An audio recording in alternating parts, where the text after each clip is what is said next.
February 4, 2013 ಸೋಮವಾರ ಬೆಳಿಗ್ಗೆ 10 ಗಂಟೆ ರೀಗಲ್ ಲಾಡ್ಜ್, ಕಾಟನ್ ಪೇಟೆ, ಬೆಂಗಳೂರು.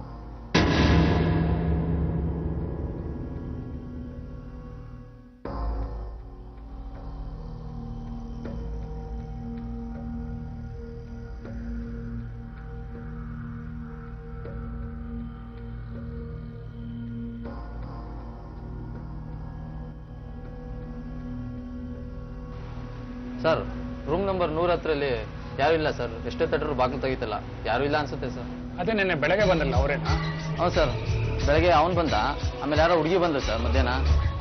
ತಂಗಿ ಅಂತೆ ಸರ್, ಇಲ್ಲೇ ಎಲ್ಲ ಎಕ್ಸಾಮ್ ಬರೀಕ್ ಬಂದಿದ್ದಂತೆ ಸರ್. ನಿನ್ನೆ ಎಲ್ಲರೂ ಹೊರಗಡೆ ಹೋಗಿದ್ರಾ? ಹೋಗಿರ್ಬೇಕು ಸರ್, ನಾನು ನೋಡಿಲ್ಲ. ಅವ್ರೇನಾದ್ರು ಬಂದ್ರೆ ನನ್ಗೆ ಹೇಳೋ, ಅವ್ರು ಕೊಟ್ಟಿರೋದು ಒಂದೇ ಒಂದಿನ ಅಡ್ವಾನ್ಸ್. ಸರಿ ಸರ್. ಮಾರನೇ ದಿನ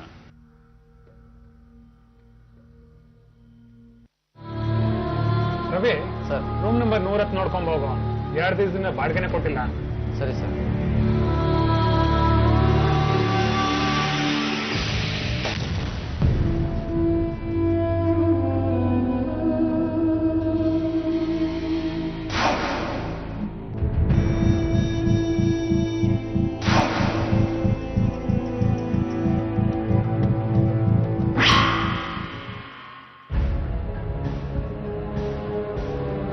ಸರ್, ಇನ್ನೂ ಬಂದಿಲ್ಲ ಸರ್. ಹೌದಾ? ಹೌದು ಸರ್. ಇರು.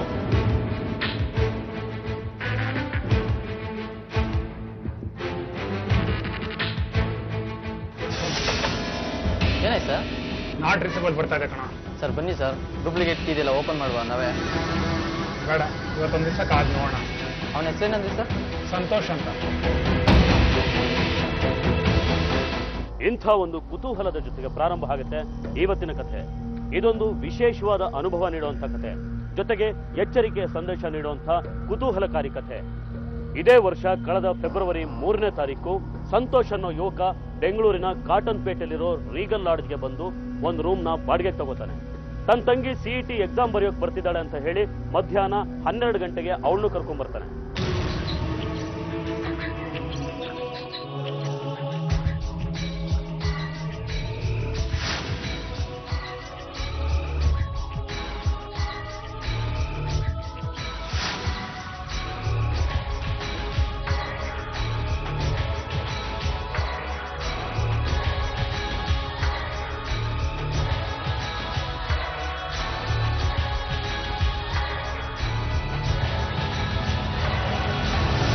ರೂಪಲ್ಲಿ ಬನ್ನಿ.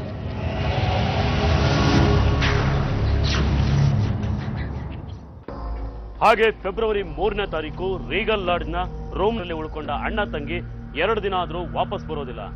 ತಂಗಿ ಎಕ್ಸಾಮ್ ಬರೆಯೋದಕ್ಕೆ ಅಂತ ಬಂದು ರೂಮ್ ಮಾಡಿದ ಸಂತೋಷ್ ಫೋನ್ ಕೂಡ ನಾಟ್ ರೀಚಬಲ್ ಆಗಿರುತ್ತೆ. ಹೋಟೆಲ್ನವರು ಮುಂದೆ ಏನ್ ಮಾಡ್ಬೇಕು ಅಂತ ಯೋಚನೆ ಮಾಡ್ತಿರುವಾಗ ಮತ್ತೊಂದು ವಿಚಿತ್ರ ಘಟನೆ ನಡೆಯುತ್ತೆ. ಫೆಬ್ರವರಿ 6, 2013 ಬುಧವಾರ ಬೆಳಿಗ್ಗೆ 9 ಗಂಟೆ ರೀಗಲ್ ಲಾಡ್ಜ್.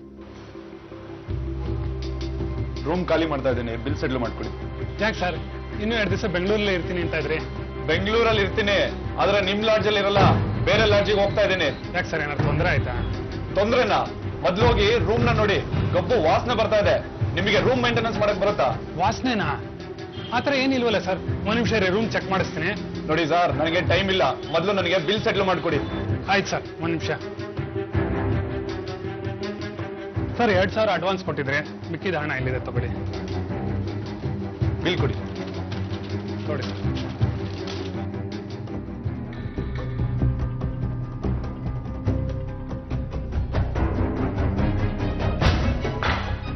ರವಿ ಬಾಯ್ಲೆ.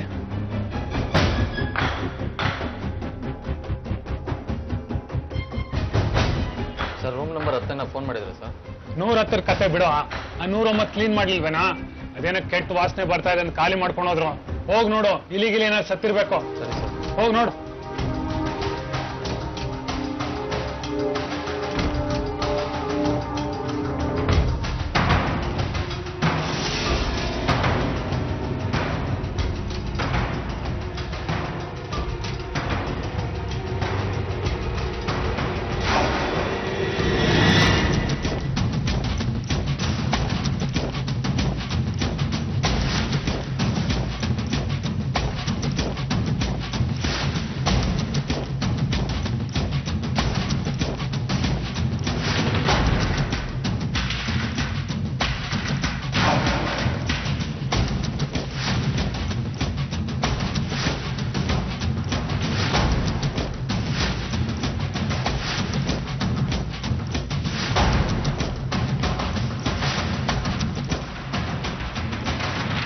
ಗೊತ್ತಾಯ್ತೇನಾ?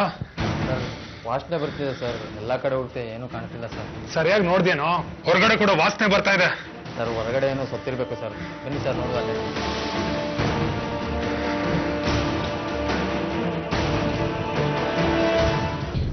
ಸರ್ ಇಲ್ಲೆಲ್ಲೋ ಸ್ಮೆಲ್ ಬರ್ತಿದೆ ಸರ್, ಇಲ್ಲೇ ಇಲಿ ಸೊತಗಿದೆ ಸರ್. ಈ ರೂಮಿಂದಾನೆ ಜಾಸ್ತಿ ವಾಸನೆ ಬರ್ತಾ ಇರತ್ ಕಣೋ. ಸರ್ ಕೀ ಕೊಡಿ ಸರ್, ಓಪನ್ ಮಾಡಿ ನೋಡೋಣ. ಬೇಡ ಕಣೋ, ನನಗೇನೋ ಅನುಮಾನ, ಒಳಗಡೆ ಏನೋ ಗಡ್ಬಡ್ ಆಗಿರ್ಬೇಕು. ಸರ್ ಅವರಿಬ್ರು ಅಣ್ಣ ತಂಗಿ ಅಲ್ಲ ಅನ್ಸುತ್ತೆ ಕಣೋ, ಲವರ್ಸ್ ಇರ್ಬೇಕು. ಮೊನ್ನೆನೇ ಅವರಿಬ್ರು ಒಳಗಡೆ ಸೂಸೈಡ್ ಮಾಡ್ಕೊಂಡಿರ್ಬೇಕು. ಸರ್ ಇಬ್ರು ಒಳಗಡೆನೆ ಸೊತ್ತಾಗಿದೆ ಅಂತೀರಾ? ಏನ್ ಸರ್ ಮಾಡೋದೀಗ?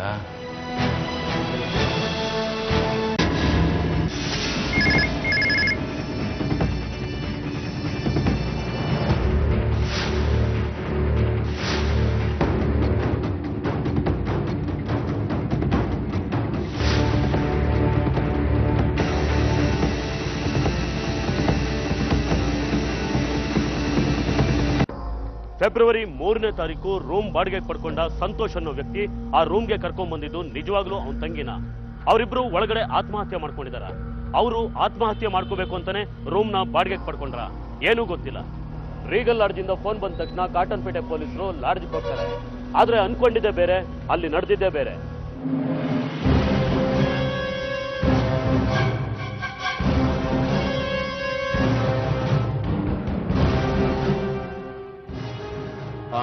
ಎಲ್ರಿ? ಸರ್ ಬನ್ನಿ.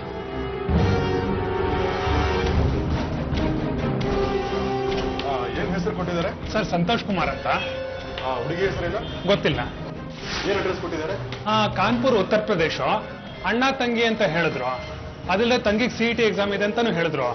ನಾವು ಹೊರಗಡೆ ಹೋದವ್ರು ಬಂದೇ ಇಲ್ವಲ್ಲ ಅನ್ಕೊಂತಾ ಇದ್ವಿ. ಆದ್ರೆ ಓಕೆ ಬನ್ನಿ.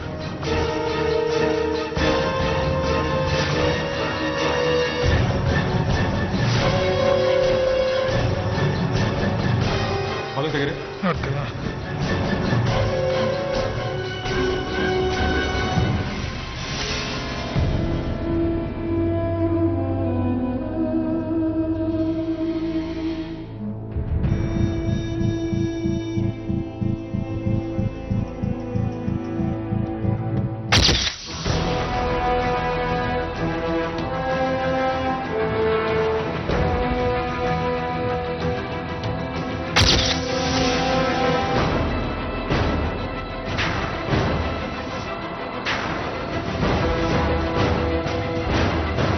ಸೂಸೈಡ್ ಅಲ್ಲ ಕಣ್ರಿ, ಬಾಸ್ಟರ್ಡ್. ಮರ್ಡರ್ ಮಾಡಿ ಎಸ್ಕೇಪ್ ಆಗಿದ್ದಾನೆ. ರಾಜು, ಆ ರೂಮ್ನೆಲ್ಲ ಸರ್ಚ್ ಮಾಡಿ ಏನಾದ್ರು ಕ್ಲೂ ಸಿಗುತ್ತಾ ನೋಡಿ. ಹಾಗೇನೆ ಈ ಬಾಡಿನ ಪೋಸ್ಟ್ ಮಾರ್ಟಮ್ ಕಳಿಸೋದಕ್ಕೆ ವ್ಯವಸ್ಥೆ ಮಾಡಿ.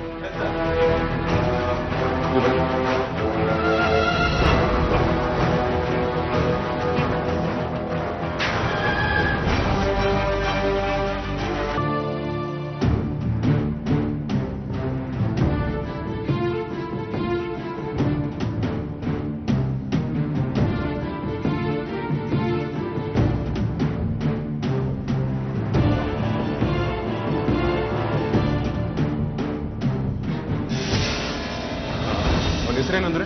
ಸಂತೋಷ್ ಕುಮಾರ್ ಅಂತ ಸರ್. ಓಕೆ. ಎಷ್ಟು ವಯಸ್ಸಿರ್ಬೋದು? ಒಂದು 20 ರಿಂದ 25 ಇರ್ಬೋದು. ಇದಕ್ಕಿಂತ ಮುಂಚೆ ಈ ಲಾಡ್ಜ್ಗೆ ಏನಾದ್ರು ಬಂದಿದ್ದ ಅವನು? ಇಲ್ಲ, ನೋಡಿಲ್ಲ ಸರ್. ಉತ್ತರ ಪ್ರದೇಶ ಅಡ್ರೆಸ್ ಕೊಟ್ಟಿದ್ದಾರೆ. ಕೊಲೆ ಮಾಡೋ ಉದ್ದೇಶ ಇಟ್ಕೊಂಡ್ರೆ ನಿಜವಾದ ಅಡ್ರೆಸ್ ಕೊಡ್ತಾನೆ ಇರ್ತಾರೆ. ಅವ್ನು ಹೇಳ್ದ ನೀವು ಬರ್ಕೊಂಡ್ರಿ. ID ಪ್ರೂಫ್ ಇಲ್ಲದೆ ರೂಮ್ ಕೊಡಬೇಡಿ ಅಂತ ಹೇಳಿದ್ರೆ ನೀವು ಕೇಳದೇ ಇಲ್ವಲ್ಲ? ಸರ್ ID ಪ್ರೂಫ್ ಜೆರಾಕ್ಸ್ ತಗೊಂಡಿದ್ದೀನಿ.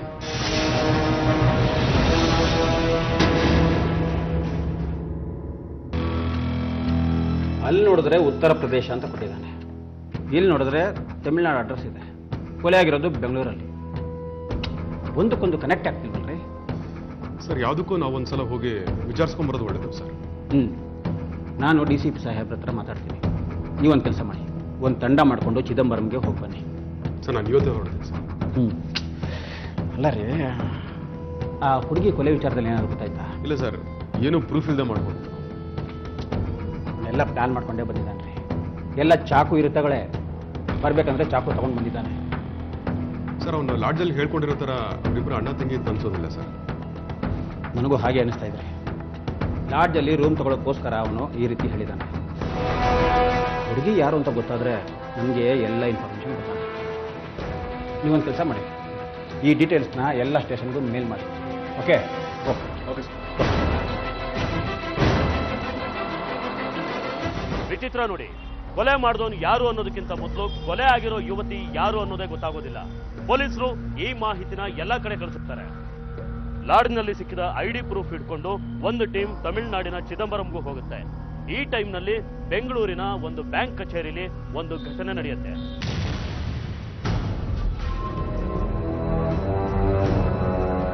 ಏನ್ರಿ, ರೂಪಾಲಿ ಇವತ್ತು ಬಂದಿಲ್ವಾ? ಇಲ್ಲ ಸರ್, ಫೋನು ಸ್ವಿಚ್ ಆಫ್ ಆಗಿದೆ. ಅಲ್ರಿ, ಫ್ರೆಂಡು ಅಂತೀರಿ, ಒಂದಿನ ಲೀವ್ ಹಾಕೋದು ಹೇಳಿದೆ, ಎಲ್ಲಿಗ್ರಿ ಹೋಗ್ತಾರೆ? ಇವತ್ತಿಗೆ 4 ದಿನ ಆಯ್ತು. ಊರಿಗೇನಾದ್ರೂ ಹೋಗಿರ್ಬೇಕು, ವಿಚಾರಿಸಿದ್ರಾ? ಇಲ್ಲ ಸರ್, ಊರಿಗೂ ಹೋಗಿಲ್ಲ. ಅವ್ರ ಫೋನ್ ಸ್ವಿಚ್ ಆಫ್ ಆಗಿದೆ ಅಂತ ಅವ್ರ ತಾಯಿ ಆಫೀಸಿಗೂ ಫೋನ್ ಮಾಡಿದ್ರು. 4 ದಿನದಿಂದ ಆಫೀಸಿಗೂ ಬಂದಿಲ್ಲ ಅಂತ ಹೇಳಿದೆ. ಅವರು ಟೆನ್ಷನ್ ಆಗಿದ್ದಾರೆ ಸರ್. ಹಾಗಾದ್ರೆ ಪೊಲೀಸರಿಗೆ ಕಂಪ್ಲೇಂಟ್ ಕೊಡೋದು ಒಳ್ಳೇದು. Better sir.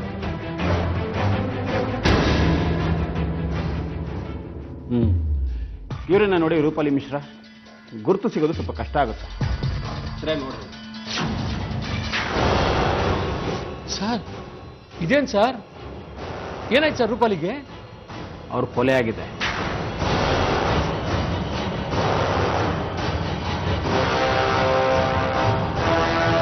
ಸರ್ ಯಾವಾಗ ಸರ್? 3ನೇ ತಾರೀಕು ಕಾಟನ್ಪೇಟೆ ರೀಗಲ್ ಲಾಡ್ಜಲ್ಲಿ.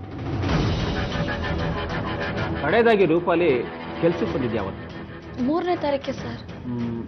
3ನೇ ತಾರೀಕು ಅವತ್ತು ಕೆಲ್ಸಕ್ಕೆ ಬಂದಿದ್ರ? ಹ್ಞೂ ಸರ್, ಬಂದಿದ್ಲು. ಅರ್ಜೆಂಟಾಗಿ ಯಾರನ್ನ ಮೀಟ್ ಮಾಡ್ಬೇಕಂತ ಹೋದ್ಲು.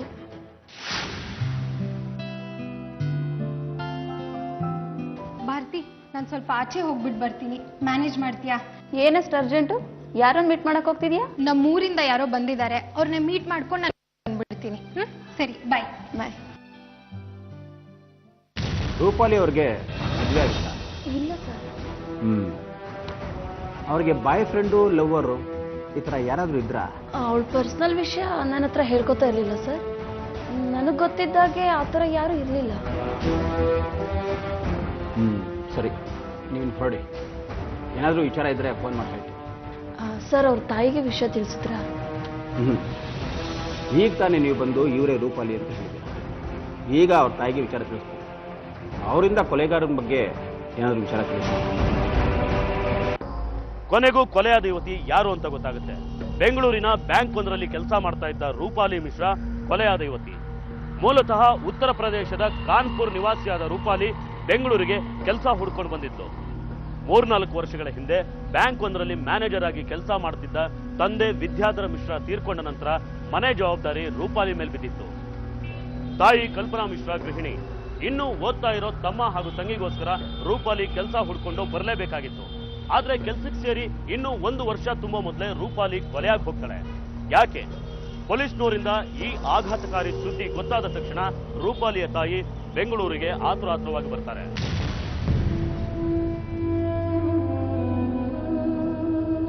ನೋಡಿ ಮೇಡಮ್, ನಿಮ್ಮ ಮಗಳೇನ?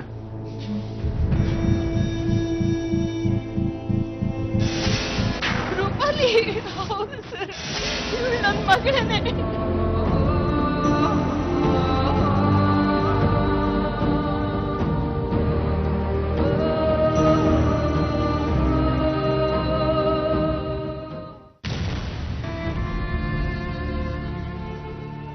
ಸಮಾಧಾನ ಮಾಡ್ಕೊಳ್ಳಿ ಮೇಡಮ್.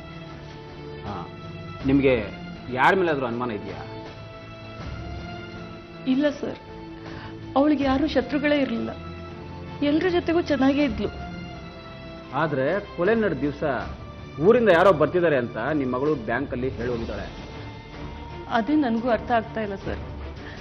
ನನಗೆ ತಿಳಿದಿರೋ ಹಾಗೆ ನಮ್ಮೂರಿಂದ ಯಾರೂ ಬಂದಿರಲಿಲ್ಲ. ನಿಮಗೆ ಸಂತೋಷ್ ಕುಮಾರ್ ಯಾರು ಅಂತ ಗೊತ್ತಾ? ಸಂತೋಷ್ ಕುಮಾರ್? ಇಲ್ಲ ಸರ್, ನನಗೆ ಗೊತ್ತಿಲ್ಲ. ರೀಗಲ್ ಲಾಡ್ಜಲ್ಲಿ ರೂಮ್ ಮಾಡಿರೋದು ಅವನು. ಅವನ್ನ ನೋಡೋದಕ್ಕೆ ನಿಮ್ಮ ಮಗಳು ಹೋಗಿದ್ದಾಳೆ. ಸರಿ ಮೇಡಮ್, ನಿಮ್ಮ ಮಗಳು ಯಾರನ್ನಾದರೂ ಲವ್ ಮಾಡಿದ್ಲ? ಇಲ್ಲ ಸರ್, ಆ ಥರ ಏನೂ ಇರಲಿಲ್ಲ. ಮುಂದಿನ ವರ್ಷ ಮದುವೆ ಮಾಡಬೇಕು ಅಂತ ಇದ್ವಿ. ಹುಡುಗನ್ನು ನೀನೇ ನೋಡು ಅಂತ ಹೇಳಿ ಹೋಗಿದ್ಲು. ಮತ್ತೆ ಈ ಸಂತೋಷ್ ಕುಮಾರ್ ಯಾರು? ತಮಿಳ್ನಾಡಲ್ಲಿ ನಿಮ್ಮ ಮಗಳಿಗೆ ಯಾರಾದರೂ ಪರಿಚಯಸ್ಥರಿದ್ದಾರಾ? ರೂಪಾಲಿ ಓದಿದ್ದು ತಮಿಳ್ನಾಡಿನ ಅಣ್ಣಾಮಲೈ ಯೂನಿವರ್ಸಿಟಿಲಿ. ಅಲ್ಲಿ ಸಂತೋಷ್ ಕುಮಾರ್ ಅನ್ನೋರು ಯಾರಾದರೂ ಪರಿಚಯ ಇದ್ರೂ ಇದ್ದಿರ್ಬೋದು ಸರ್. ಸರಿ ಮೇಡಮ್, ನಿಮ್ಮ ಮಗಳು ಕಾಲೇಜಲ್ಲಿದ್ದಾಗ ಅಲ್ಲಿ ನಡೆದ ಯಾವ್ದಾದ್ರು ವಿಚಾರಗಳನ್ನ ನಿಮ್ಮ ಹತ್ರ ಹೇಳಿದಾಳ? ಎಲ್ಲಿ ಸರ್ ಕಾಲೇಜು? ನಮ್ಮ ಯಜಮಾನರು ತೀರ್ಕೊಂಡ್ಮೇಲೆ ಅವಳಿಗೆ ಕಾಲೇಜ್ ಕಂಪ್ಲೀಟ್ ಮಾಡೋಕ್ಕಾಗಲಿಲ್ಲ. ಅಮ್ಮ, ಅಪ್ಪ ನಮ್ಮನ್ನೆಲ್ಲ ಬಿಟ್ಟು ಹೋಗಿರ್ಬೋದು, ಆದ್ರೆ ಅವ್ರು ನಮ್ಗೇನು ಕಮ್ಮಿ ಮಾಡಿಲ್ಲ ಅಮ್ಮ. ನಾನಿದ್ದೀನಿ ನಿನ್ ಜೊತೆಗೆ, ನೀನ್ ಹೆದರ್ಕೋಬೇಡ. ಅವ್ರು ಇರುವಾಗ ಎಲ್ಲ ಚೆನ್ನಾಗಿ ನಡೀತಾ ಇತ್ತು, ಏನು ಗೊತ್ತಾಗ್ತಾ ಇರಲಿಲ್ಲ. ಈಗ ನೋಡು, ನಿನ್ ಕಾಲೇಜ್ ಮುಗ್ದಿಲ್ಲ, ಇವರಿಬ್ರು ಓದ್ಬೇಕು, ಈ ಮನೆ ನಡಿಬೇಕು. ಅಮ್ಮ, ನೀನೇನು ಹೆದರ್ಕೊಂಬೇಡಮ್ಮ. ನಾನ್ ಕೆಲ್ಸಕ್ಕೆ ಸೇರ್ಕೋತೀನಿ, ನನ್ಗೆ ಕೆಲ್ಸ ಸಿಗುತ್ತೆ, ನಾನು ಓದಿರೋದೇ ಸಾಕು. ಅಲ್ಲ ರೂಪಲ್ಲಿ, ಅಷ್ಟೊಂದು ಆಸೆಯಿಂದ ಅಷ್ಟು ದೂರ ಕಾಲೇಜಿಗೆ ಸೇರ್ಕೊಂಡೆ, ಈಗ ಕಾಲೇಜ್ ಬಿಡ್ತೀನಿ ಅಂತಿದೆಯಲ್ಲೇ? ಅಮ್ಮ, ಆಸೆಗಿಂತ ಜವಾಬ್ದಾರಿ ದೊಡ್ಡದು. ಅಪ್ಪಂಗೂ ಎಷ್ಟು ಆಸೆಗಳಿತ್ತು, ಆದ್ರೆ ಅವ್ರು ನಮಗೋಸ್ಕರ ಅದನ್ನೆಲ್ಲ ತ್ಯಾಗ ಮಾಡ್ಲಿಲ್ವಾ? ಅದ್ರ ಮುಂದೆ ನಂದೇನ್ ದೊಡ್ಡದಲ್ಲ ಬಿಡಮ್ಮ. ನನ್ನ ಆಸೆಗಳನ್ನ ಇವರಿಬ್ರು ಪೂರೈಸ್ತಾರೆ, ಚೆನ್ನಾಗಿ ಓದ್ತಾರೆ. ರೂಪಲಿ, ನೀ ನನ್ ಗಂಡ್ ಮಗುವಾಗಿ ಹುಟ್ಬೇಕಿತ್ತು ಕಣೆ. ಇವಾಗ್ಲೂ ಹಂಗೆ ಅನ್ಕೊಮ್ಮ. ಅದ್ ಸರಿ ರೂಪಲಿ, ಕೆಲ್ಸ ಬೇಕು ಅಂದ ತಕ್ಷಣ ಕೆಲ್ಸ ಸಿಗುತ್ತಾ? ಅಮ್ಮ, ನನ್ನ ಫ್ರೆಂಡ್ ರಾಹುಲ್ ಅಂತಿದ್ದಾನೆ ಕಾಲೇಜ್ನಲ್ಲಿ, ಅವನಿಗೆ ತುಂಬಾ ಕಾಂಟ್ಯಾಕ್ಟ್ಸ್ ಇದೆ, ತುಂಬಾ ಜನ ಕೆಲಸ ಕೊಡ್ಸಿದಾನಮ್ಮ ಅವನು. ಏನಮ್ಮ, ನನ್ಗೇನು ಗೊತ್ತಾಗ್ತಾ ಇಲ್ಲ. ನಿನಗೆ ಇಷ್ಟು ಚಿಕ್ಕ ವಯಸ್ಸಿನಲ್ಲಿ ಇಷ್ಟೊಂದು ದೊಡ್ಡ ಭಾರ ಹೊರಿಸ್ತಾ ಇದ್ದೀನಿ ಅಂತ ಸಂಕಟ ಆಗ್ತಾ ಇದೆ. ಅಮ್ಮ, ನಾನ್ ನಿನ್ ಮಗಳು, ನಾನ್ ಭಾರ ಹೊರದೆ ಇನ್ಯಾರು ಹೊರ್ತಾರೆ ಹೇಳು? ನಾನೇನ್ ಸಾಯೋವರೆಗೂ ಈ ಭಾರ ಹೊರ್ತೀನ? ಇಲ್ಲ, ಇನ್ನೊಂದ್ 4 ವರ್ಷ ಅಷ್ಟೇ, ಆಮೇಲೆ ನನ್ ತಮ್ಮನೇ ಎಲ್ಲ ಜವಾಬ್ದಾರಿ ತಗೋತಾನೆ, ಅಲ್ವೇನೋ? ಅಕ್ಕ, ಬೇಕಾದ್ರೆ ನಾನು ಈಗಲೇ ಕೆಲ್ಸಕ್ಕೆ ಹೋಗ್ತೀನಿ ಅಕ್ಕ. ಬೇಡ ಕಣೋ, ನೀನ್ ಮೊದ್ಲು ಚೆನ್ನಾಗ್ ಓದು, ಆಮೇಲೆ ಕೆಲ್ಸ ಎಲ್ಲ, ಸರಿನಾ? ಸರಿ ಅಕ್ಕ. ಈ ರಾಹುಲ್ ಯಾರು ಅಂತ ನಿಮ್ಗೇನಾದ್ರೂ ಗೊತ್ತಿತ್ತಾ? ಇಲ್ಲ ಸರ್.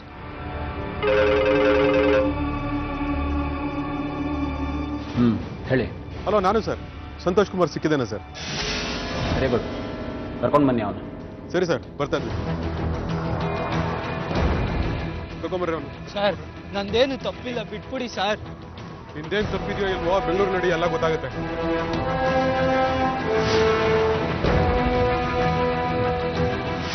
ಕೊಲೆಗಾರ ತಮಿಳ್ನಾಡಲ್ಲಿ ಸಿಕ್ಬಿದ್ದಿದ್ದಾನೆ, ಅವನ್ನ ಕರ್ಕೊಂಡು ಬರ್ತಾ ಇದ್ದಾರೆ. ಬಿಡ್ಬೇಡಿ ಸರ್ ಅವನ್ನ, ನನ್ನ ಮಗಳನ್ನ ಕೊಲೆ ಮಾಡ್ದವನ್ನ ಬಿಡ್ಬೇಡಿ. ಕೊಲೆಗಾರ ಅವನೇ ಅಂತ ಕನ್ಫರ್ಮ್ ಆದರೆ ಶಿಕ್ಷೆ ಕೊಡಿಸೋದು ನಮ್ಮ ಜವಾಬ್ದಾರಿ. ಆಮೇಲೆ ಈಗ ನಿಮ್ಮ ಮಗಳು ಬ್ಯಾಂಕಲ್ಲಿ ಕೆಲಸ ಮಾಡ್ತಿದ್ದಲ್ಲ, ಆ ಕೆಲಸನೂ ರಾಹುಲೇ ಕೊಡ್ತಿದ್ದ? ಆ ಕೆಲಸದೊಂದು ದೊಡ್ಡ ಕತೆ ಸರ್.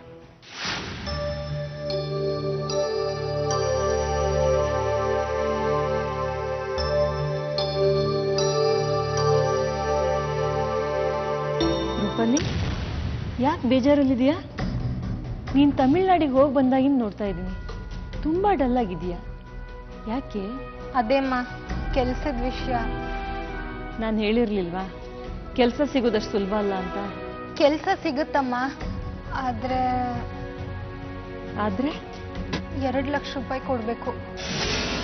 2 ಲಕ್ಷನಾ? ಮತ್ತದ್ಯಾರೋ ನಿಂಗೆ ಪರಿಚಯದವ್ರು ಇದ್ದಾರೆ ಅಂದ್ಯಲ್ಲ? ಗೊತ್ತಿರೋರು ಇದ್ದಾರೆ ಅಮ್ಮ, ಅದರಿಂದಾನೇ 2 ಲಕ್ಷ. ಇಲ್ಲ ಅಂದಿದ್ರೆ 3-4 ಲಕ್ಷ ಆಗಿರೋದು. ಬ್ಯಾಂಕಲ್ಲಿ ಬೇರೆ ಒಳ್ಳೆ ಕೆಲಸ, ಏನ್ ಮಾಡೋದು ಅಂತಾನೆ ಗೊತ್ತಾಗ್ತಿಲ್ಲ. ನಿಂಗೆ ಕೆಲಸ ಸಿಗೋದು ಗ್ಯಾರಂಟಿ ಅಂದಾದ್ರೆ ಒಂದು ಕೆಲಸ ಮಾಡ್ಬೋದು. ಏನಮ್ಮ? ಹೋದ ವರ್ಷ ನಿಮ್ಮಪ್ಪ ಒಂದು ಸೈಟ್ ತಗೊಂಡಿದ್ರಲ್ಲ, ಅದನ್ನ ಮಾರಿದ್ರೆ 2 ಲಕ್ಷ ಸಿಗ್ಬೋದು. ಅಮ್ಮ, ಅಪ್ಪ ಅದನ್ನ ಮನೆ ಕಟ್ಸಕ್ಕೆ ಅಂತ ತಗೊಂಡಿರೋದು. ಅದು ಅಲ್ಲದೆ ನಾನೊಬ್ಳಿಗೆ ಅದ್ರ ಮೇಲೆ ಹಕ್ಕಿಲ್ಲಮ್ಮ. ನೀನು ನಮ್ಮೆಲ್ರಿಗೋಸ್ಕರ ಕಾಲೇಜ್ ಬಿಟ್ಟು ಕೆಲ್ಸಕ್ಕೆ ಸೇರ್ಕೋತಾ ಇದೀಯ. ನೀನೇನು ಚಿಂತೆ ಮಾಡಬೇಡ, ನಾನು ನಾಳೆನೇ ಬ್ರೋಕರ್ ಹತ್ರ ಮಾತಾಡ್ತೀನಿ. ಏನು ತಲೆ ಕೆಡಿಸ್ಕೋಬೇಡ, ಸಿಗೋ ಕೆಲಸ ಬಿಡೋದು ಬೇಡ.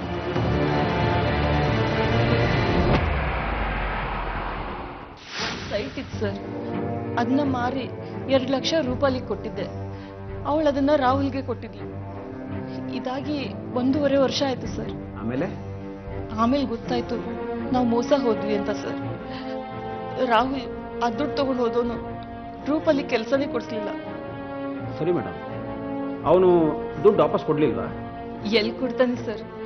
ಇವಳು ತುಂಬಾ ಸಲ ಫೋನ್ ಮಾಡಿ ಕೇಳ್ತಾ ಇದ್ಲು, ಆದ್ರೆ ಒಂದು ದುಡ್ಡು ಕೊಡದೆ ಸತಾಯಿಸ್ತಾ ಇದ್ದ. ಆ ರಾಹುಲ್ ನಂಬರ್ ಏನಾದರೂ ಇದೆಯಾ ನಿಮ್ಮ ಹತ್ರ? ಇಲ್ಲ ಸರ್, ನನ್ನ ಹತ್ರ ಇಲ್ಲ. ನನ್ನ ಮಗಳೇ ಯಾವಾಗಲೂ ಫೋನ್ ಮಾಡ್ತಾ ಇದ್ಲು. ಸರಿ ಅಮ್ಮ, ನೀವು ಮುಂದಿನ ಕೆಲಸ ನೋಡಿ, ನಾವೆಲ್ಲ ವ್ಯವಸ್ಥೆ ಮಾಡಿದ್ವಿ. ಮುಂದೇನಾದರೂ ನಿಮ್ಮ ಅಗತ್ಯ ಬಿದ್ದರೆ ಫೋನ್ ಮಾಡ್ತೀವಿ, ಬರಬೇಕಾಗುತ್ತೆ.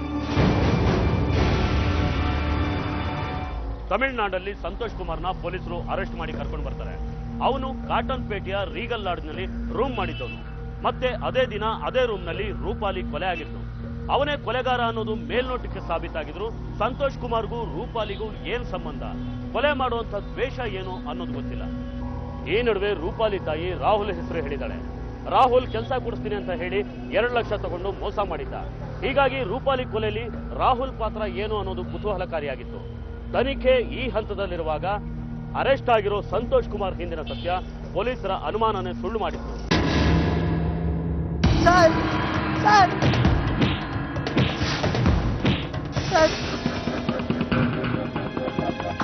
ಏನಾದರೂ ಬಾಯ್ಬಿಟ್ನಾ? ಏನ್ ಮಾಡಿದ್ರು ಬಾಯ್ ಬಿಡ್ತಾ ಇಲ್ಲ ಸರ್. ಫೆಬ್ರವರಿ 3ನೇ ತಾರೀಕು ಬೆಂಗಳೂರಿಗೆ ಬಂದಿಲ್ಲ ಅಂತ ಸಾಧಿಸ್ತಾ ಇದ್ದಾನೆ. ಹೇಯ್ ಏನ? ಹೇಯ್, ರೂಪಾಲಿನ ನೀನೇ ಕೊಲೆ ಮಾಡಿದ್ದು ಅಂತ ನಮಗೆ ಚೆನ್ನಾಗಿ ಗೊತ್ತಿದೆ. ಈ ಕೈಲಿ ಯಾಕೆ ಬಾಯಿ ಬಿಡಿಸ್ಬೇಕು ಅನ್ನೋದು ನನಗೆ ಗೊತ್ತಿದೆ. ಕೊನೆ ಅವಕಾಶ ಕೊಡ್ತಾ ಇದ್ದೀನಿ ಸರ್. ರೂಪಾಲಿನ ಯಾಕೆ ಕೊಲೆ ಮಾಡಿದೆ ಹೇಳ? ರೂಪಾಲಿನ ಯಾಕೆ ಕೊಲೆ ಮಾಡಿದೆ? ಸರ್, ನಾನು ಯಾರನ್ನೂ ಕೊಲೆ ಮಾಡಿಲ್ಲ ಸರ್. ಆ ರೂಪಾಲಿ ಯಾರು ಅಂತಂದು ನಂಗೆ ಗೊತ್ತಿಲ್ಲ ಸರ್. ದಯವಿಟ್ಟು ನನ್ನ ನಂಬಿ ಸರ್. ರೂಪಾಲಿ ಕೊಲೆ ಆದ ದಿನ ನೀನು ಬೆಂಗಳೂರಲ್ಲಿ ಇರಲಿಲ್ಲ? ಇಲ್ಲ ಸರ್, ನಾನು ಅವತ್ತು ಚಿದಂಬರಮಲ್ಲಿದ್ದೆ ಸರ್. ಅದಕ್ಕೇನು ಸಾಕ್ಷಿ ಬೇಕೋ ಅದನ್ನ ಕೊಡ್ತೀನಿ ಸರ್. ನೀನ್ ಚಿದಂಬರಮಲ್ಲಿ ಇದ್ದಿದ್ರೆ ಬೆಂಗಳೂರಲ್ಲಿ ನೀನ್ ಐಡಿ ಉಪಯೋಗಿಸ್ಕೊಂಡು ಯಾರೋ ರೂಮ್ ಮಾಡಿದ್ದು? ನಂಗೆ ಗೊತ್ತಿಲ್ಲ ಸರ್. ನನ್ನ ID ಕಾರ್ಡ್ ಕಳ್ದೋಗಿದೆ ಸರ್. ಸುಳ್ಳು ಹೇಳಿದ್ರೆ ಗೊತ್ತಲ್ಲ, ಎನ್ಕೌಂಟರ್ ಮಾಡಿ ಎತ್ಬಿಡ್ತೀನಿ ಸರ್. ಇಲ್ಲ ಸರ್, ID ಕಾರ್ಡಲ್ಲಿ ನನ್ನ ಫೋಟೋ ಇರಲಿಲ್ಲ ಸರ್. ಅದನ್ನ ತಗೊಂಡು ಯಾರೋ ರೂಮ್ ಬುಕ್ ಮಾಡಿರ್ಬೇಕು ಸರ್. ಹೌದಾ? ಮಾತು ನಿಜನೋ ಸುಳ್ಳು ಅಂತ ಈಗ ಗೊತ್ತಾಗುತ್ತೆ. ರೀ, ಲಾಡ್ಜ್ ಮ್ಯಾನೇಜರ್ನ ಕರೆಸ್ರಿ. ರೂಮ್ ಬುಕ್ ಮಾಡಿದ ಜೀವನ ಅಲ್ವೋ ಅಂತ ಗೊತ್ತಾಗುತ್ತೆ. ಹೋಗ್ರಿ.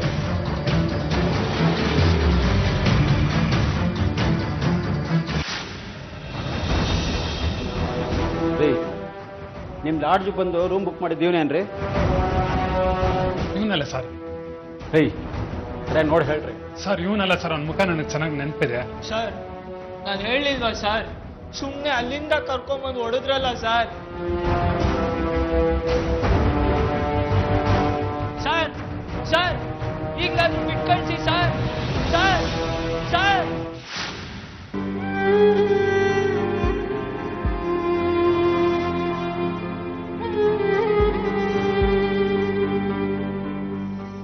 ಅಮ್ಮ, ಈ ಕಡೆ ಬಾ.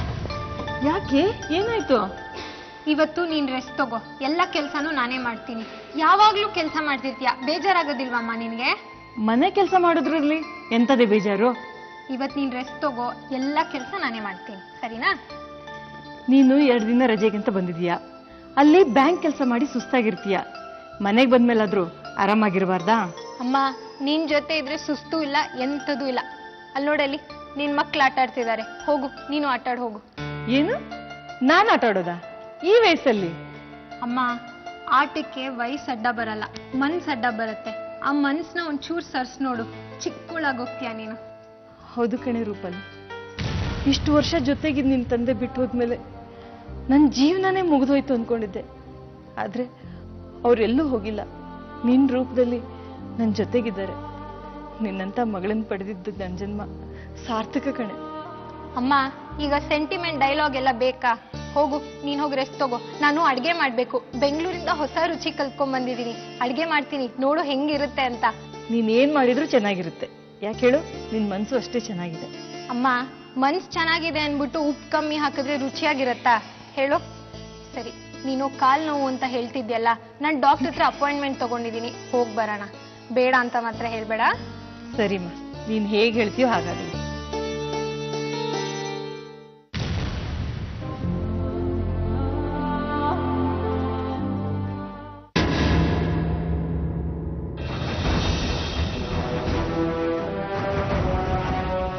ರಾಹುಲ್ ಮೊಬೈಲ್ದು ಕಾಲ್ ಡೀಟೇಲ್ಸ್ ತರಿಸಿದೆ ಸರ್ ಅವನು ಒಂದು ವರ್ಷದಲ್ಲಿ ರೂಪಾಲಿ ಜೊತೆ ತುಂಬ ಸಲ ಮಾತಾಡಿದ್ದೆ. ಫೋಟೋ ಸಿಗ್ತಾನೆ ರೀ? ಫೋಟೋ ಅವನು ಸಿಮ್ ತಗೋಬೇಕಾದ್ರೆ ಕೊಟ್ಟಿರೋ ಫೋಟೋನ ಎನ್ಲಾರ್ಜ್ ಮಾಡ್ತೀನಿ. ಇದೆ ಸರ್.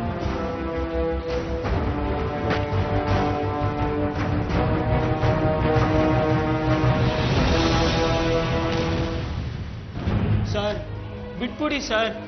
ಯಾಕೆ ಸರ್ ಇನ್ನೂ ಇಟ್ಕೊಂಡಿದ್ದೀರಾ ನನ್ನ? ಬಿಡ್ತೀನಿ. ನಿನ್ನಿಂದ ಒಂದು ಕೆಲಸ ಆಗಬೇಕು. ಹೇಳಿ ಸರ್. ಯಾರಂತ ಹೇಳಿ. ಸರ್ ಇವನು ರಾಹುಲ್ ಅಂತ, ಹಾಸ್ಟೆಲಲ್ಲಿ ನನ್ನ ರೂಮ್ಮೇಟು ಸರ್. ಇವನೇ ನೀನು ಐಡಿ ತಗೊಂಡ್ಬಂದು ಬೆಂಗಳೂರಲ್ಲಿ ರೂಮ್ ಬುಕ್ ಮಾಡಿ ರೂಪಾಲಿನ ಕೊಲೆ ಮಾಡಿರೋದು. ಇವನಾ? ಇವನು ಎಲ್ಲಿದ್ದಾನೆ ಅಂತ ತೋರಿಸಿದ್ರೆ ನೀನು ಬಿಟ್ಬಿಡ್ತೀವಿ. ಹೇಳಿ. ವಿಚಿತ್ರ ತಿರುವುಗಳನ್ನ ಪಡ್ಕೊಳ್ತಾ ಇದ್ದ ರೂಪಾಲಿ ಕೊಲೆ ಪ್ರಕರಣ ಕೊನೆಗೆ ಬಂದು ನಿಂತಿದ್ದು ರಾಹುಲ್ ಅನ್ನೋ ವ್ಯಕ್ತಿ ಸುತ್ತ. ರೂಪಾಲಿಗೆ ಕೆಲಸ ಕೊಡಿಸ್ತೀನಿ ಅಂತ 2 ಲಕ್ಷ ತಗೊಂಡಿರ್ತಾನೆ. ಈ ಕಡೆ ಹಣನೂ ಇಲ್ಲ ಕೆಲಸನೂ ಇಲ್ಲ ಅಂದಾಗ ರೂಪಾಲಿ ಅವನ ಮೇಲೆ ಒತ್ತಡ ಹಾಕ್ತಾಳೆ. ರೂಪಾಲಿ ಹಾಗೂ ರಾಹುಲ್ ನಡುವೆ ಕೇವಲ ಹಣದ ವ್ಯವಹಾರ ಇತ್ತಾ ಅಥವಾ ಬೇರೆ ಯಾವುದಾದ್ರೂ ಸಂಬಂಧ ಇತ್ತಾ? ಕೊಲೆ ಯಾವ ಕಾರಣಕ್ಕೆ ನಡೆದಿದೆ ಅನ್ನೋ ಪ್ರಶ್ನೆಗಳಿಗೆ ಇನ್ನೂ ಉತ್ತರ ಸಿಕ್ಕಿಲ್ಲ. ರಾಹುಲ್ ಸಿಕ್ಕಿದ್ರೆ ಈ ಎಲ್ಲಾ ಪ್ರಶ್ನೆಗಳಿಗೂ ಉತ್ತರ ಸಿಗಬಹುದು ಅಂತ ಪೊಲೀಸರು ಸಂತೋಷ್ ಮೂಲಕ ತಮಿಳುನಾಡಿಂದ ರಾಹುಲ್ನ ಅರೆಸ್ಟ್ ಮಾಡಿ ಕರ್ಕೊಂಡ್ ಬರ್ತಾರೆ. ರಾಹುಲ್ ಬಾಯ್ಬಿಟ್ಟ ಸತ್ಯ ಮಾತ್ರ ಪೊಲೀಸರ ಈ ಊಹೆನ ತಪ್ಪು ಮಾಡಿತ್ತು. ಹೇಳೋ. ನೀನು ಹೇಳೋ ಒಂದೊಂದು ಪದದಲ್ಲೂ ಸತ್ಯ ಇರಬೇಕು.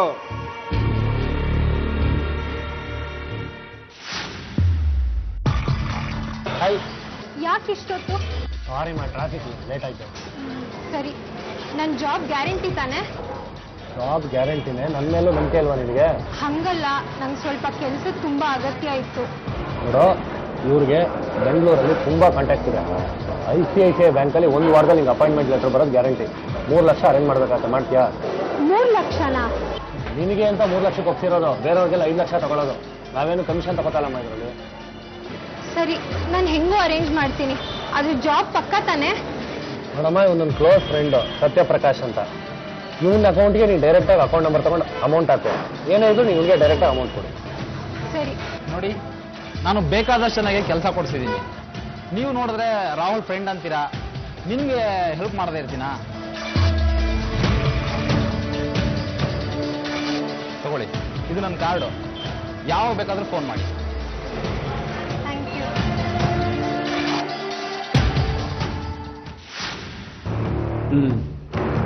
ಆಮೇಲೆ ಏನಾಯ್ತು ಸರ್? ಆಮೇಲೆ ಏನಾಯ್ತು ಅಂತ ನಂಗೆ ಗೊತ್ತಿಲ್ಲ ಸರ್. ಹೇಳೋ.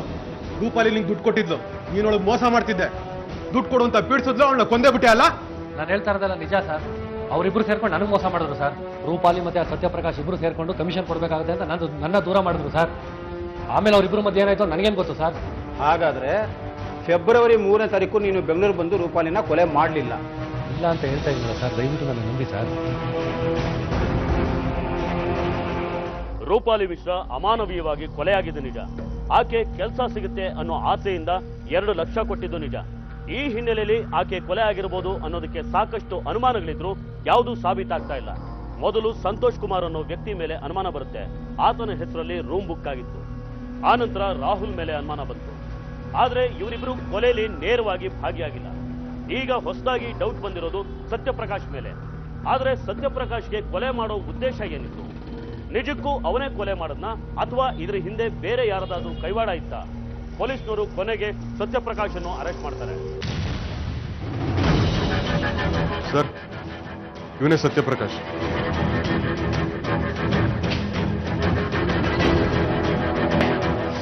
ಸತ್ಯಪ್ರಕಾಶ್, ನಿಜ ಹೇಳ್ತೀಯೋ ಇಲ್ಲ ಹಗ್ಗ ತರಿಸ್ಲೋ? ಬೇಡ ಸರ್, ನಾನು ಗೊತ್ತಿರೋದೆಲ್ಲ ಹೇಳ್ತೀನಿ ಸರ್. ವರ್ಕ್ ಮಾಡಿದ್ದೀವಿ ಸರ್, ಎಲ್ಲ ಹೇಳ್ತೀನಿ ಅಂತ ಒಪ್ಕೊಂಡಿದ್ದಾನೆ. ರಾಜು, ಸ್ಟೇಟ್ಮೆಂಟ್ ಬರ್ಕೊಳ್ಳಿ. ಹೇಳು. ನೀನು ರಾಹುಲ್ ಸೇರಿ ರೂಪಾಲಿಗೆ ಬ್ಯಾಂಕಲ್ಲಿ ಕೆಲಸ ಕೊಡಿಸ್ತೀವಿ ಅಂತ 3 ಲಕ್ಷ ತಗೊಂಡಿದ್ದೆ, ಹೌದು ತಾನೆ? ಹೌದು ಸರ್. ಆಮೇಲೆ ಏನಾಯ್ತು? ಆಮೇಲೆ ಸ್ವಲ್ಪ ದಿನ ಆದಮೇಲೆ ನಾನೇ ಅವಳಿಗೆ ಫೋನ್ ಮಾಡಿದೆ ಸರ್.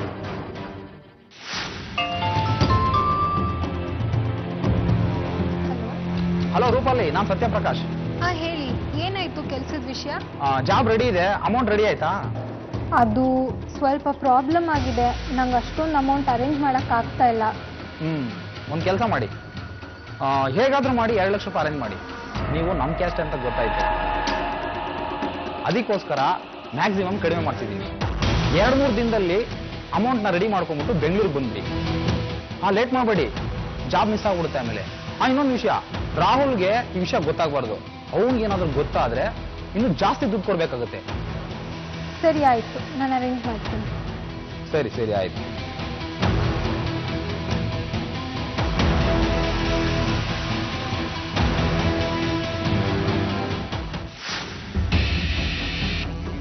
ಇದರಲ್ಲಿ 2 ಲಕ್ಷ ರೂಪಾಯಿ ಇದೆ. ಇರೋ ಒಂದು ಜಾಗನೂ ಮಾರಿ ನಮ್ಮಮ್ಮ ಈ ಹಣ ಕೊಟ್ಟಿದ್ದಾಳೆ. ಈ ಕೆಲಸ ಸಿಗದೆ ಇದ್ರೆ ನಮಗೆ ತುಂಬ ತೊಂದರೆ ಆಗುತ್ತೆ.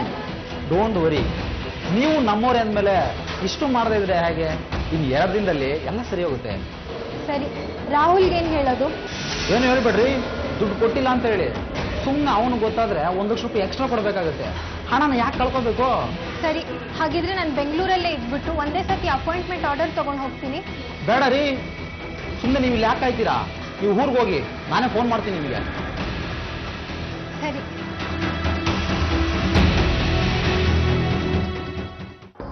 ಮಗಳಿಗೆ ಕೆಲಸ ಸಿಗುತ್ತೆ ಅಂತ ತಾಯಿ ಇರೋ ಒಂದು ಜಾಗನೂ ಮಾರಿ ಹಣ ಕೊಡ್ತಾರೆ. ರೂಪಾಲಿ ಅದನ್ನ ಸತ್ಯಪ್ರಕಾಶ್ ಕೈಗೆ ನಂಬಿ ಕೊಡ್ತಾಳೆ. 2 ದಿನದಲ್ಲಿ ಅಪಾಯಿಂಟ್ಮೆಂಟ್ ಆರ್ಡರ್ ಕೈಗೆ ಬರುತ್ತೆ ಅಂತ ಕಾಯ್ತಾ ಇರ್ತಾಳೆ. ಆದ್ರೆ ಸತ್ಯಪ್ರಕಾಶ್ ರೂಪಾಲಿಗೆ ಮೋಸ ಮಾಡಿದ್ದ. ಯಾವುದೇ ಕೆಲಸ ಕೊಡ್ಸಲ್ಲ, ಕೊನೆಗೆ ಫೋನ್ ಕೂಡ ತೆಗಿತಾ ಇರಲಿಲ್ಲ. ರೂಪಾಲಿ ಕಂಗಾಲಾಗಿ ರಾಹುಲ್ಗೆ ಫೋನ್ ಮಾಡಿದ್ರೆ ಅವನು ನೀವಿಬ್ಬರೇ ವ್ಯವಹಾರ ಮಾಡಿದ್ರಿ, ನನಗೂ ಇದಕ್ಕೂ ಸಂಬಂಧ ಇಲ್ಲ ಅಂದ್ಬಿಡ್ತಾನೆ. ಹೀಗೆ ತಿಂಗಳು ವರ್ಷ ಕಳೆದು ಹೋಗುತ್ತೆ. ಈ ನಡುವೆ ರೂಪಾಲಿ ತಾನೇ ಕಷ್ಟಪಟ್ಟು ಬೆಂಗಳೂರಿನ ಆಕ್ಸಿಸ್ ಬ್ಯಾಂಕ್ ಒಂದರಲ್ಲಿ ಕೆಲಸಕ್ಕೆ ಸೇರ್ಕೋತಾಳೆ. ಆದ್ರೆ ಅವಳು ಸತ್ಯಪ್ರಕಾಶ್ ಬೆನ್ಬಿಡೋದಿಲ್ಲ. ಅದೊಂದು ದಿನ ಬೇರೆ ನಂಬರಿಂದ ಫೋನ್ ಮಾಡಿದಾಗ ಅವನು ಫೋನ್ ರಿಸೀವ್ ಮಾಡ್ತಾನೆ.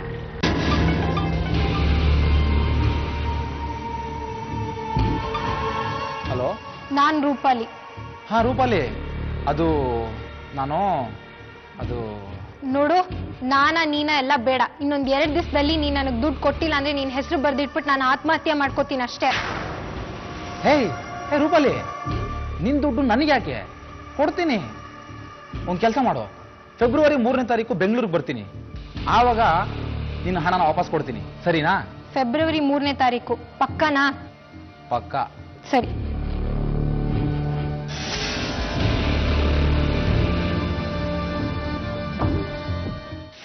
ಫೆಬ್ರವರಿ 3, 2013 ಭಾನುವಾರ ಬೆಳಿಗ್ಗೆ 7 ಗಂಟೆ. ಸರ್, ರೂಮ್ ಇದೆಯಾ? ಇದೆ. Single double? Double sir. ನನ್ನ ತಂಗಿ ಎಕ್ಸಾಮ್ ಬರೆಯೋದಕ್ಕೆ ಬರ್ತಾ ಇದ್ಲು, ಅದಕ್ಕೆ. ನಿಮ್ಮ ಹೆಸರು? ಸಂತೋಷ್ ಕುಮಾರ್ ಅಂತ. ಓಕೆ, ಇದರಲ್ಲಿ ನಿಮ್ಮ ಅಡ್ರೆಸ್ ಬರೀರಿ.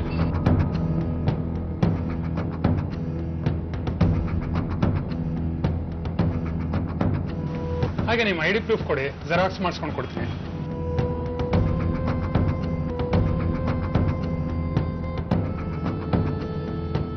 ರವಿ, ಬಾಯ್ಲಿ 1 ನಿಮಿಷ. ರವಿ, ಇವ್ರಿಗೆ 110 ರೂಮ್ ತೋರಿಸು.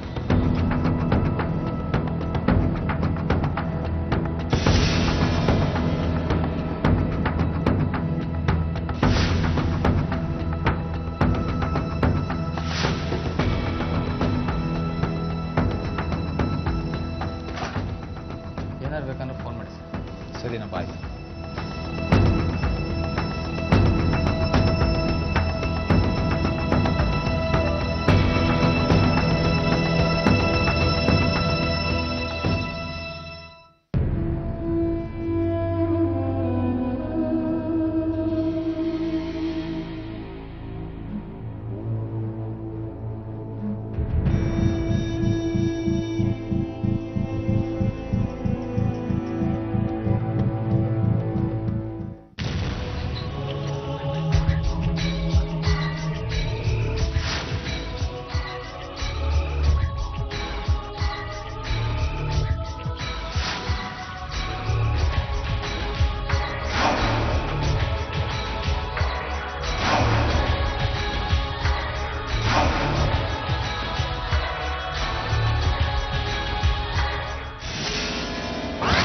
ರೂಪಾಲಿ, ಬನ್ನಿ.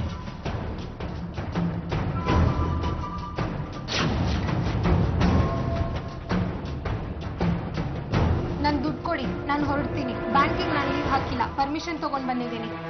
ಕೊಡ್ತೀನಿ. ಕುತ್ಕೊಳ್ರಿ. ಏನಾದ್ರೂ ಕುಡಿಯಕ್ ಬೇಕಾ? ನನ್ಗೇನು ಬೇಕಾಗಿಲ್ಲ, ಫಸ್ಟ್ ನನ್ ದುಡ್ಡು ಕೊಡಿ. ಯಾಕ್ರಿ ದುಡ್ಡು ಅಂತ ಸಾಯ್ತೀರಾ? ಕೊಡ್ತೀನಿ.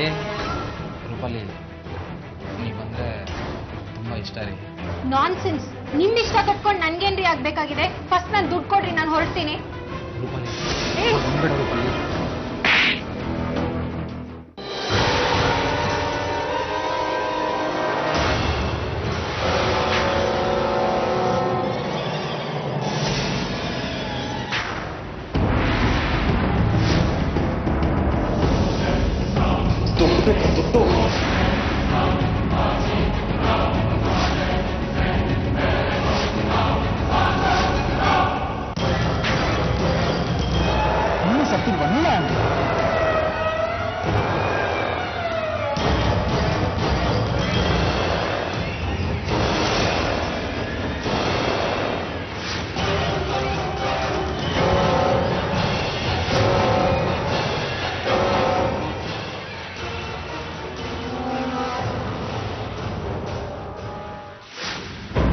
ಸರ್, ಕೊಲೆ ಮಾಡೋದಕ್ಕೆ ಬಳಸಿದ ಚಾಕು, ರಕ್ತ ಅಂಟ್ಕೊಂಡಿದ್ದು ನಿನ್ನ ಬಟ್ಟೆ, ರೂಪಾಲಿ ವ್ಯಾನಿಟಿ ಬ್ಯಾಗ್ ಇವೆಲ್ಲ ಎಲ್ಲಿಟ್ಟು? ಚಿದಂಬರಂನಲ್ಲೇ ಬಚ್ಚಿಟ್ಟಿದ್ದೀನಿ. ನೀವು ಬಂದ್ರೆ ತೋರಿಸ್ತೀನಿ ಸರ್. ರಜು, ಸ್ಟೇಟ್ಮೆಂಟ್ಗೆ ಸೈನ್ ಮಾಡಿಸ್ಕೊಳ್ಳಿ.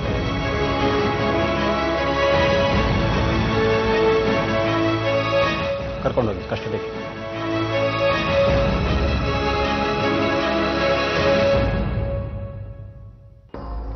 ನಿಜ, ರೂಪಾಲಿ ಅನ್ಯಾಯವಾಗಿ ತನ್ನ ಪ್ರಾಣ ಕಳ್ಕೋಬೇಕಾಯ್ತು. ಸತ್ಯಪ್ರಕಾಶ್ ಮಾಡಿದ ಮೋಸಕ್ಕೆ ರೂಪಾಲಿ ಅಮಾನವೀಯವಾಗಿ ಕೊಲೆ ಆಗ್ತಾಳೆ. ಒಂದು ಕಡೆ ಹಣದ ಮೋಸ, ಮತ್ತೊಂದು ಕಡೆ ಬಲಾತ್ಕಾರದ ಪ್ರಯತ್ನ. ಕೊನೆಗೆ ಸತ್ಯಪ್ರಕಾಶ್ ಅವಳನ್ನ ಕೊಂದೇ ಬಿಡ್ತಾನೆ. ಕೊಟ್ಟ ಹಣ ವಾಪಸ್ ಕೇಳಿದಕ್ಕೆ ಎಂಥ ಗತಿ ಬಂತು ನೋಡಿ. ಅದರಲ್ಲೂ ಸತ್ಯಪ್ರಕಾಶ ಸಿಕ್ಕಿಬೀಳಬಾರದು ಅಂತ ಸ್ನೇಹಿತ ಸಂತೋಷ್ ಕುಮಾರ್ ಹೆಸರಲ್ಲಿ ರೂಮ್ ಬುಕ್ ಮಾಡಿರ್ತಾನೆ. ಅಪರಾಧಿಗಳು ಎಷ್ಟೇ ಬುದ್ಧಿವಂತರಾದ್ರೂ ಕಾನೂನಿಗಿಂತ ದೊಡ್ಡವರಲ್ಲ. ತಪ್ಪು ಮಾಡಿದವರು ಸಿಕ್ಕಿ ಬಿದ್ದೇ ಬೀಳ್ತಾರೆ ಅನ್ನೋದಕ್ಕೆ ಈ ಪ್ರಕರಣನೂ ಒಂದು ಸಾಕ್ಷಿ. ಹಾಗೆ ಯಾರೋ ಕೆಲಸ ಕೊಡಿಸ್ತಾರೆ ಅಂತ ಹಣ ಕೊಡೋದು, ಅವರನ್ನ ನಂಬಿ ಅವರು ಕರೆದ ಜಾಗಕ್ಕೆ ಹೋಗೋದು ಎರಡೂ ತಪ್ಪು. ರೂಪಾಲಿ ನಂಬಿಕೆ ಈ ದುರಂತಕ್ಕೆ ಕಾರಣ. ಕಡೆ ಪಕ್ಷ ಇದು ಬೇರೆಯವ್ರಿಗಾದ್ರೂ ಪಾಠ ಆಗ್ಲಿ ಅಂತ ಹೇಳ್ತಾ ಇವತ್ತಿನ ಸಂಚಿಕೆನ ಇಲ್ಲಿಗೆ ಮುಗಿಸ್ತಾ ಇದೀವಿ. ಮುಂದಿನ ಸಂಚಿಕೆಯಲ್ಲಿ ಮತ್ತೊಂದು ವಿಭಿನ್ನ ಕುತೂಹಲಕಾರಿ ಸತ್ಯಕಥೆಯೊಂದಿಗೆ ಮತ್ತೆ ನಿಮ್ಮ ಮುಂದೆ ಬರ್ತೀವಿ. ನಾವು ಕತೆ ಹೇಳ್ತೀವಿ, ನೀವೆಷ್ಟುವಾಗಿರಿ.